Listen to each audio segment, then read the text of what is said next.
Alright guys, old blue Accord back. This is going to be the Monday, the Monday pick video, which really, it's not much of a pick video because all I'm complaining about is hot. I'm in the garage, working on the wife's Subaru. Have a look first. Not my favorite car in the world. I think you all heard me complain about it. Just needs an oil change. Go ahead and get it on the lift a little bit. Give me some room to get underneath it. I'm just going to talk and do this.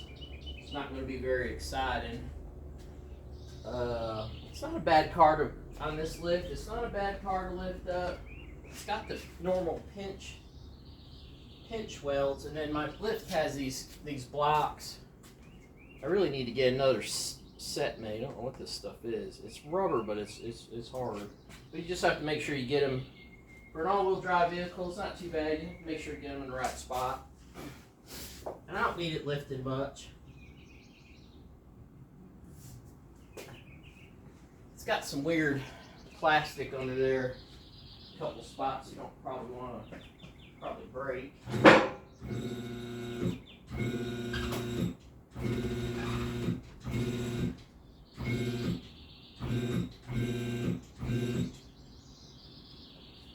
And yeah, so basic oil change, pretty quick. Subaru's got the filter up top here. I had trouble getting the Subaru filters for a while, or any filter, and then I always like my Purelator Boss. Well, actually, this is just regular Purelator 1, I guess. It's not actually the Boss, but it's good. It's supposed to be good synthetic media up to 15,000 miles. Little tiny peanut filter. So yeah, it's up on top here. Kind of, I guess, kind of easy. The filter drains back. Don't understand that.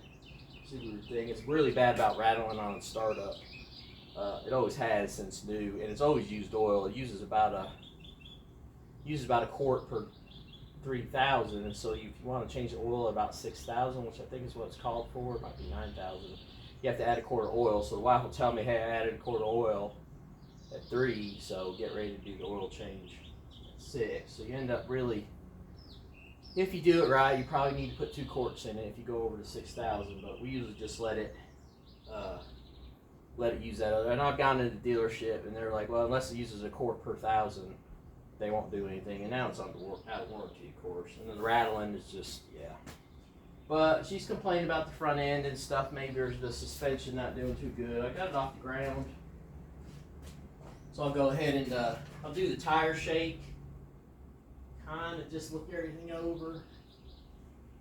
We've had wheel bearings done on this car once. They don't last very long, I don't think. Check the video here too. Yeah, wheel bearings, maybe 60,000.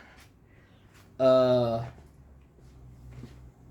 just started making noise a little bit, so we just had them both changed.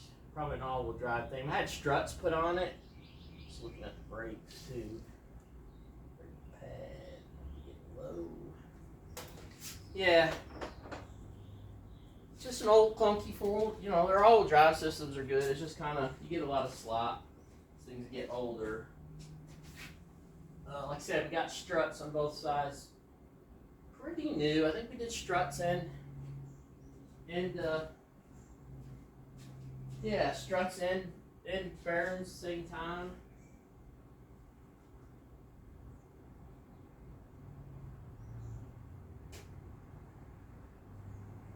Yeah. So I'm just checking it. I'm just checking the tire at 3 and 6. 6 and 12, 3 and 9. It's got a lot of kind of like some. You can see some of the bushings are probably old. If you really wanted to go through it, I guess I need to get the oil draining while I'm talking. I never remember what socket it is, but I'll figure it out.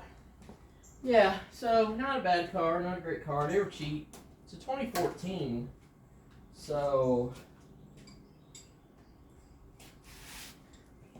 2014. Yeah, I mean not bad. 125,000, 30,000. Transmission went bad. they tried to snake me on the warranty, but it's hot. I'm out of breath, Ray. Yeah, so they tried to snake me on the warranty. It was just under 100,000 miles, and some of the solenoids went bad, and they told me I need new trans, which of course wasn't true. And I had a letter from Subaru saying that they extended the warranty because the CVT transmission had having trouble to up to 100,000. Of course, dealership they played along, but they didn't know that. So I went home, got the letter, brought it back same day. Oh, well, you don't need a transmission all of a sudden because, you know, now they're on the hook for it. And, yeah. They changed the solenoid pack on the top.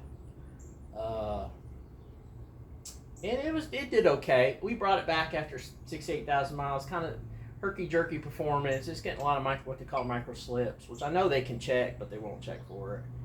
And they told us we didn't do the fluid. Well, when I got the original trans service done, you know, with the solenoids, they had to take a problem. I put new fluid in it, and the fluid's $400. So no, it's factory fill for life. Factory fill for life. I think I told this story before. Said that about 27 times. So I was like, okay, I'm getting screwed here. But so yeah, when I went back, they're like, well, you need the fluid changed, and I'm like, well, you should have done it when you done the service, because there's a top off procedure. It's got to be a certain temperature, and this, that, and everything. It's not like the old days. You just dump fluid in something. It's real sensitive to the fluid level, I guess you should say, technical. But yeah, so ended up on the hook.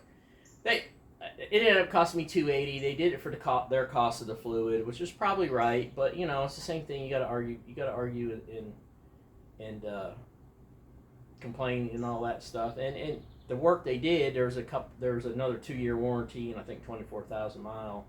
You know, when you get work done at a dealership, there's one thing, they give you a warranty, and I kind of have to stand by it. I mean, warranties, but yeah, so that's Subaru, you know, whatever. But like I said, cheap car, 24,000, 28,000. I can't remember what we paid for it. Might have been even less than 24.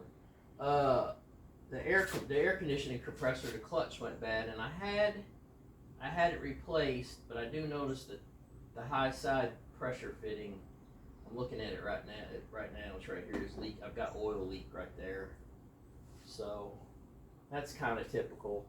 I can take that back. I actually had that done at the Chrysler dealership because they treat me a lot better, and there's a warranty under it. So I think I might have to take it back. She told me it's the air is good, so it's probably not lost much if anything. But it's a brand new compressor.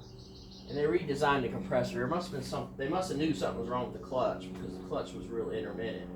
And the reason why I figured it out, I saw a bunch of rusty dust on it. It wasn't heating and cooling good. It'd go to like 60 bed temp, then down to 42, then 60, back and forth. You could feel the temperature difference. Of course, the wife complained. And I was messing around, and actually I put my finger on it while I was running, about to pull my fingernail off. But the clutch was just real being lazy and gauging. Let me dive under here and do the draining while this is gonna be down and dirty quick when I'm hot already. So yeah, so new compressor, new design. Just need not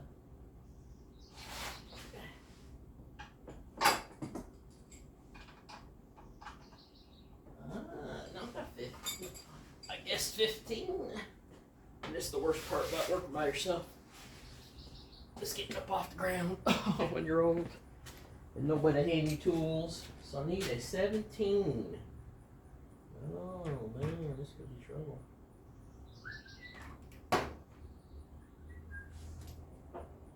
Yeah, otherwise been a good car. You know, as far as the all-wheel drive part, that's the part that makes this. That's what part that makes this car. I mean, in the snow and stuff, even with these cheap tires, I don't use real expensive tires. I mean, it goes like a tank. And we got snow the last couple of years, so it's kind of saved our bacon. It's got like a pretty cool little traction control.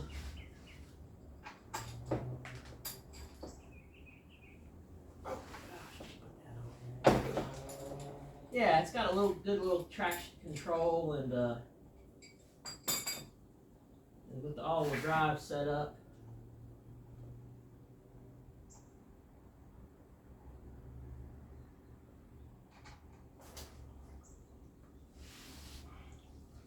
And yeah, it served us pretty well. It gets like 28 miles to the gallon. And just looking at the oil plug.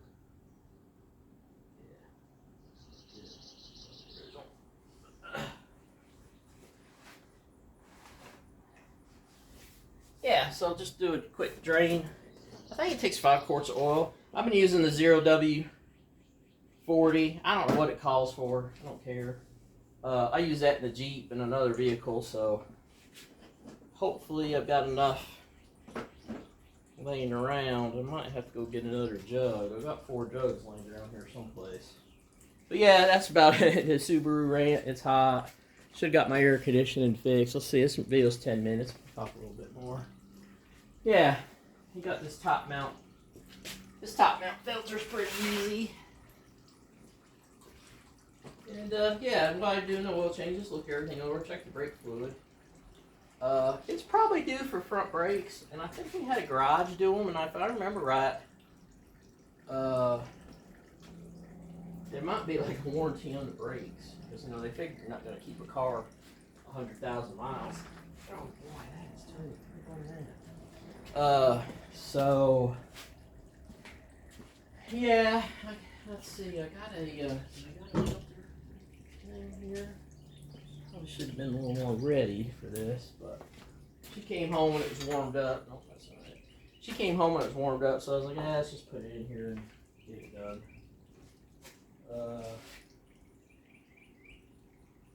I think I have something for the filter, but of course I'm the one that probably put it on, but it's pretty damn tight. Yeah. But yeah, typical Subaru nonsense. So it uses oil anyway, so I used the 040. I don't know what it it's 0. Yeah, it's at 020. It's kind of expensive oil. Well, not really expensive, but it's real thin for gas miles. Like I said, we get 28.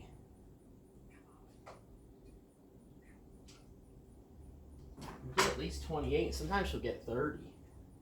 So that's with the cheap gas.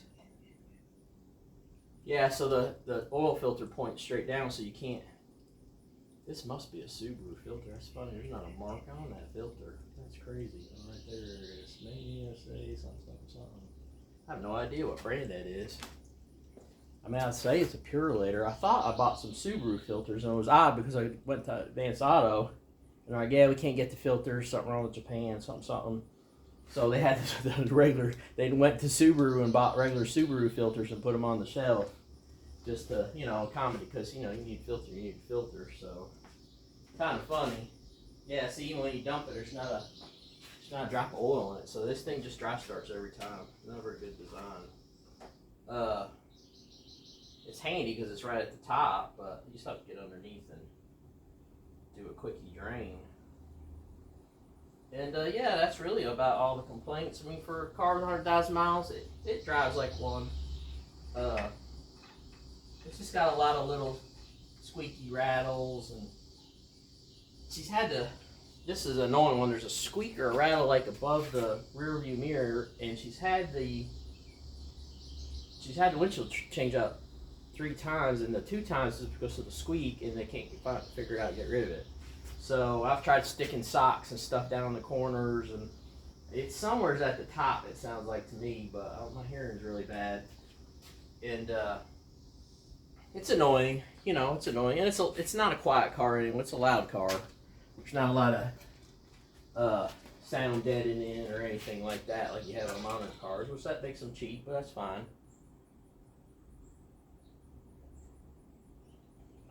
And this little motor, I mean, dead slow. It's probably 140 horsepower, which is perfectly fine. But it struggles on getting up onto the highway. Some of the ramps. There's a short ramp over here we don't even use. It has trouble getting up to speed at that. You need a rocket ship over there. So she just goes to another entrance to the highway and just got a long ramp. You can get some speed up, get up to 60. And yeah, it's 90 already. Yeah, so you gotta do what you gotta do, but yeah, so I guess I'll tell her this is changed with a Purelator filter. It looks like it's the right filter. Fit on there, right? Not much else going on, just the usual, like I said, Randy Rants, hot, Subaru, not my favorite combination. Oil is drained. Alright, I'll have to find this is empty, got one right there, find a funnel, we're on our way. Well, thanks for looking, guys. That's the Monday rant for the week. Hope you enjoy your week. Old Blue Accord, over and out.